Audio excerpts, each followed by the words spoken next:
नमस्कार प्रेक्षकांनो, लग्नानंतर होईलच प्रेम या मालिकेचा आजचा भाग आपण बघणार आहोत. नंदिनी जीवाला हॉस्पिटलमधून घेऊन येत असते. गुड्डू जीवासाठी खुर्ची आणतो. नंदिनी जीवाला खुर्चीवर बसवते. गुड्डू म्हणतो, भाऊजी बरं झालं तुम्ही वेळेवर आला म्हणून आपण जीवा भैयाला डॉक्टरकडे घेऊन गेलो. दवाई पण दिली आहे. धीरे धीरे त्यांची ॲलर्जी उतरेल. जीवा म्हणतो, अरे ए बाबा, ॲलर्जी उतरेल असं म्हणू नको, नाहीतर नंदिनी माझी काळजी घेणार नाही. हो ना नंदिनी म्हणते, जीवा आय एम सॉरी, खरंच चुकलं माझं. मी तुमच्यावर विश्वास ठेवायला पाहिजे होता. मी नाही ठेवला, माझी चूक झाली. मी सपशेल चुकले, खरंच सॉरी. जीवा म्हणतो, नंदिनी अगं हे काय करते तू? हे सगळं काय आहे? हे सगळं तर मी करायला हवं, कारण अजूनपर्यंत मी तुझा विश्वास जिंकू शकलो नाही. आणि तुझं काय चुकलं आहे? तुझं बरोबर आहे. तुला वाटलं असेल की हा काय लांडगा आला रे आला खेळत असेल म्हणून तू आली नसशील, नाही तर मला काहीतरी झाल्यावर तुझा तडफड होणार नाही असं कसं होईल का? जीवा बोलतो. तर नंदिनी त्याला म्हणते, बास आता, खूप झालं. आधीच बरं नाही आहे तुम्हाला, जरा कमी बोला. जीवा म्हणतो, आज बोलायचं आहे मला, प्लीज मला बोलू दे. तू आपलं घर सोडून आल्यापासून आजपर्यंत आपण असं शांतपणे बोललोच नाही. अगं पण मला एक गोष्ट सांगायची आहे तुला. माझं तुझ्यावरचं प्रेम खोटं नाही. अगं खूप प्रेम आहे तुझ्यावर. मी तुला चिठ्ठ्या पाठवत नव्हतो, खरंच फॅन्स पाठवत होते. त्यावेळेस चिठ्ठी पाण्यात भिजली म्हणून ती मी लिहित होतो, हे खरं आहे. पण याआधी मी कधी चिठ्ठी लिहिली नाही. नंदिनी म्हणते, अहो पण मग हे सगळं तुम्हाला आधीच का नाही सांगितलं? म्हणजे माझे गैरसमज होऊन एवढा सगळं वाढलंच नसतं. जीवा म्हणतो, नाही अगं, तू करेक्ट आहे तुझ्या जागेवर. पण आज एक गोष्ट तुला प्रामाणिकपणे विचारायची आहे. माझ्या अशा वागण्याचा त्रास होत आहे का तुला? मी एकदा सांग मला, तुला माझी ही धडपड नकोशी झाली? मी निघून जाईन, खरंच निघून जाईल, सगळ्यांपासून दूर निघून जाईल, कोणाला काहीच त्रास होणार नाही. नंदिनी म्हणते, शांत बसा तुम्ही, तुमचा इमोशनल ड्रामा पुरे झाला. आता आता तुम्हाला बोलायचं होतं, मी बोलू दिलं. आता माझं ऐका, औषध घ्यायचं आहे तुम्हाला, थोडंसं जेवून घ्या चला. जेवा म्हणतो, जेवायला काय आहे? प्रॉन्स आहे का? आणि सगळे हसतात. नंदिनी म्हणते, बरं नाही आहे, तरी पण मस्ती कमी झाली नाही. नंदिनी म्हणते, चला आता. जीवा म्हणतो, नको, तो तय्यबली मला आत घेणार नाही, तो जीव घेईन माझा. नंदिनी म्हणते, माझ्या बाबांना तय्यबली म्हणायचं नाही. जीवा म्हणतो, मग काय म्हणू? आणि हसतात. नंदिनी म्हणते, मी आहे ना, नका काळजी करू, चला आत.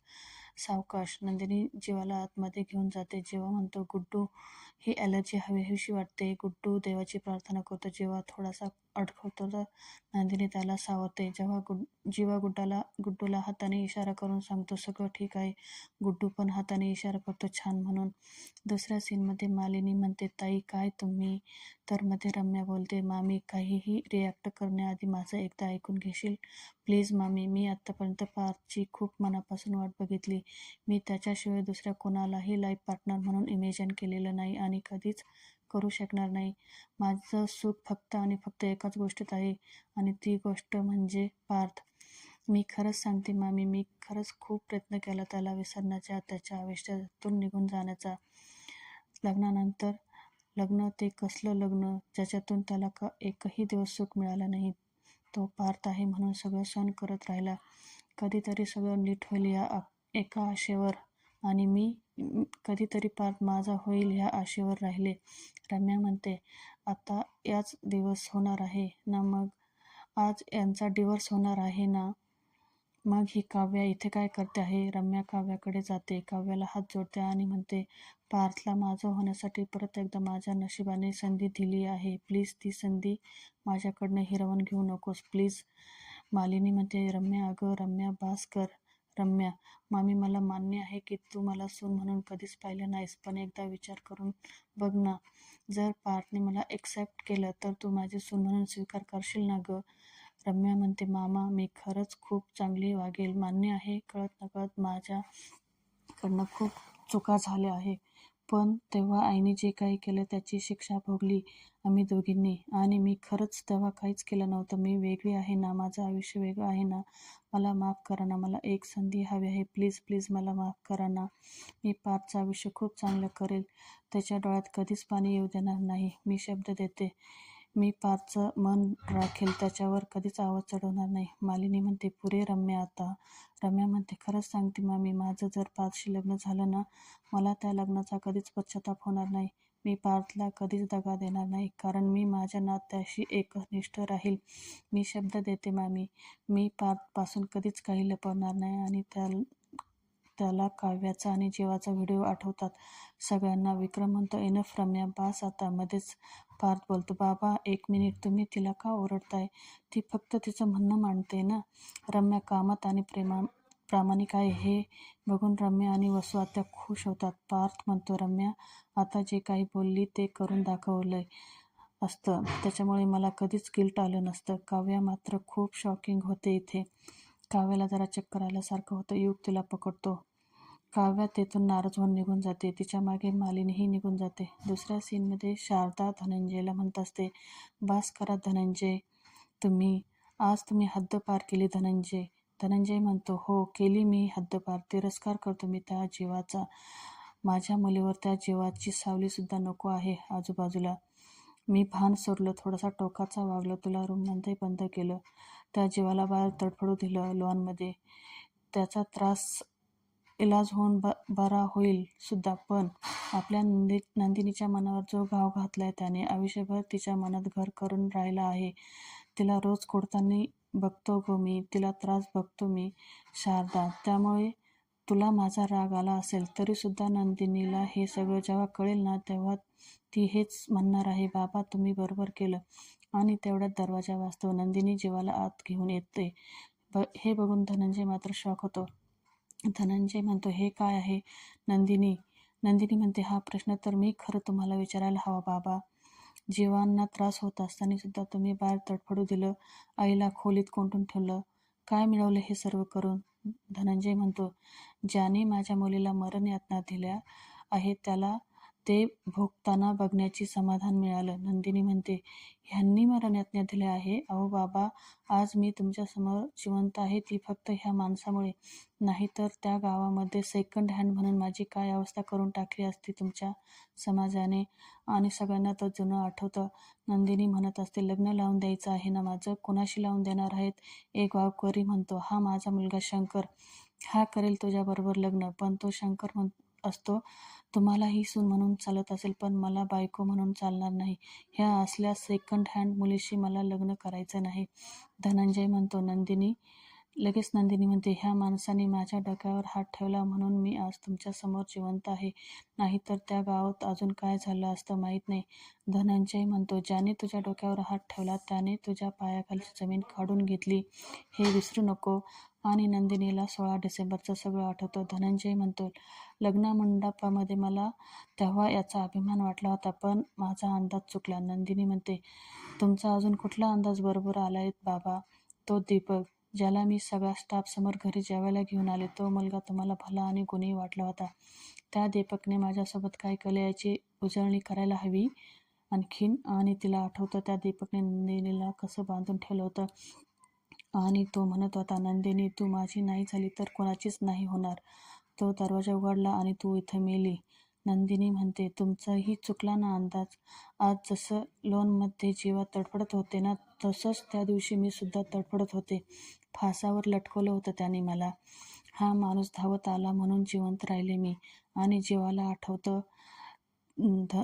आणि त्याने कसे फाशावर होते ते. धनंजय म्हणतो, म्हणजे ह्याने केलेल्या तुझ्या उपकारावर, त्यामुळे तू त्याला माफ करायचं ठरवलंय नंदिनी. नंदिनी म्हणते, बाबा तुम्ही 2 गोष्टी एकत्र करून गलफत करताय. गुन्हा एकीकडे आणि माणुसकी दुसरीकडे. आणि जीवांना आज माणुसकी न दाखवता तुम्ही खूप मोठा गुन्हा केलाय. नंदिनी म्हणते, बाबा बस, मला आता तुमच्याकडनं ही अपेक्षा नव्हती. शारदा म्हणते, शांत हो बाळा, त्यांना बोलून काही उपयोग नाही. त्यांनी स्वतःचा राग डोक्यावर घेऊन मुकुटासारखं मिरवायचं ठरवलंय. शारदा जीवाला म्हणते, जीवा तुम्हाला बरं वाटतंय ना? जीवा म्हणतो, हो आई. नंदिनी मला वेळेवर हॉस्पिटलला घेऊन गेली आणि तेही स्वतः रिक्षा चालवत. धनंजय नंदिनीला, तू रिक्षा चालवली? अगं तुला रिक्षा चालवता येते का? नंदिनी म्हणते, सावित्री जर मेलेल्या सत्यवानाचा जीव वाचवू शकते तर मी जीवांचा जीव वाचवण्यासाठी रिक्षा चालूच शकते ना. धनंजय म्हणतो, वेळ लागलं तुला. वेळीच शहाणी हो नंदिनी.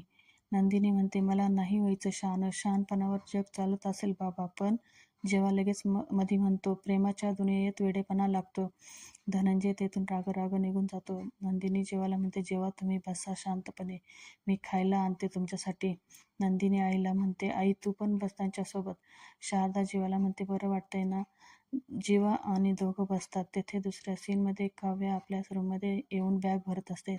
तेथे मालिनी येते. मालिनी काव्याला बॅग भरू लागायला मदत करते. काव्या म्हणते, काय करताय तुम्ही? मालिनी म्हणते, बॅग भरती आहे ना तू, घर सोडून जाणार आहे असेल मग तुला बॅग भरायला मदत करते. नाही तर खरंच घर सोडून जा, कारण रम्याला तेच हवं आहे ना. रम्याची इच्छा आहे की तू घर सोडून जावं, कारण तू इथं तिथे दिसत राहिलीस तर पार्थला कदाचित स्वतःचा पाऊल मागं घ्यावा असं वाटेल, पण तू ते करू नकोस आणि तू घर सोडून जा आणि एकदाची रम्याची इच्छा पूर्ण होऊन जाऊ दे. पार्थला मन वळवण्याची ती प्रयत्न करत आहे.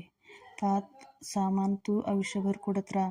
मालिनी म्हणते, चल मी तुला आवरायला मदत करते आणि तुला घरी सोडून येते. काव्य हातबल होऊन खाली बसते. मालिनी म्हणते, अजून काय काय भरायचंय ते सांग, मी भरते. दोघी खूप इमोशनल होतात. मालिनी म्हणते, काव्या बाळा, अख्ख्या जगाला पुरून उरणारी तू माझी लेक आहे. पारच्या एका वाक्याने तू घर सोडून जायला निघालीस, असं कसं चालेल बाळा? हे बघ काव्या, तू जे करते ना ते सगळं छान आहे. अगं तू पार्थला तुझ्या प्रेमाची जाणीव करून देत आहेस, त्याच्या कलानी घेतेस, त्याच्या पाठीशी खंबीरपणे उभी आहेस.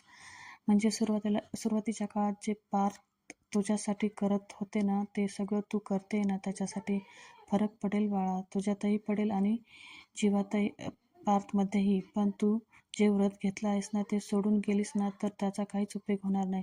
काव्या म्हणते, पण बघितलं ना पार्थ आता कसे बोलले. काव्या म्हणते, मी थांबेल, वाट बघेल मी, पण कधीपर्यंत सांगा ना. मी सतत एकच विचार करते, आई पार्थ करतील ना मला माफ, स्वीकारतील ना ते मला, का हा दुरावा, हा अबोला असाच राहणार कायम?